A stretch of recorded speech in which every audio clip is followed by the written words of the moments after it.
સુરેન્દ્રનગરની જિલ્લાની મુલાકાતે પધારેલા રાજ્યના પ્રાથમિક માધ્યમિક અને પ્રૌઢ શિક્ષણ રાજ્યમંત્રી શ્રીમતી રીવાબા જાડેજાએ આજે મૂળી તાલુકાના ટીંડાણા પ્રાથમિક શાળાની મુલાકાત લીધી હતી। આ મુલાકાત દરમિયાન મંત્રીશ્રીએ શિક્ષણની ગુણવત્તા અને શાળાકીય સુવિધા અંગે ઊંડાણપૂર્વક જાણકારી મેળવી હતી।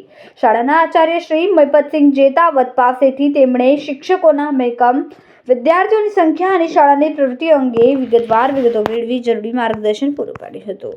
મંત્રીશ્રીએ શાળાની કોમ્પ્યુટર લેબની મુલાકાત લઈને વિદ્યાર્થીઓના ટેકનિકલ જ્ઞાનની ચકાસણી કરી હતી।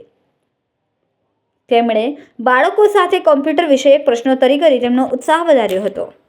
આ ઉપરાંત તેમણે ધોરણ 3 અને 4ના વર્ગખંડોમાં જઈને વિદ્યાર્થીઓના વાંચન અને લેખન કૌશલ્યનું નિરીક્ષણ કર્યું। શિક્ષકો સાથેની ચર્ચામાં મંત્રીશ્રીએ બાળકોની હાજરી વધારવા અને અભ્યાસક્રમમાં તેમનો રસ જળવાઈ રહે તે માટે રચનાત્મક પ્રયાસો કરવા પર ભાર મૂક્યો હતો।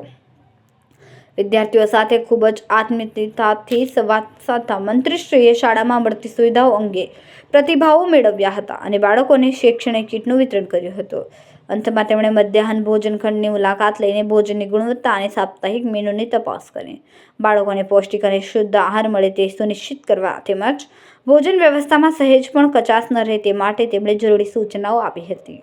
રિપોર્ટર મુકેશ ઠક્કર।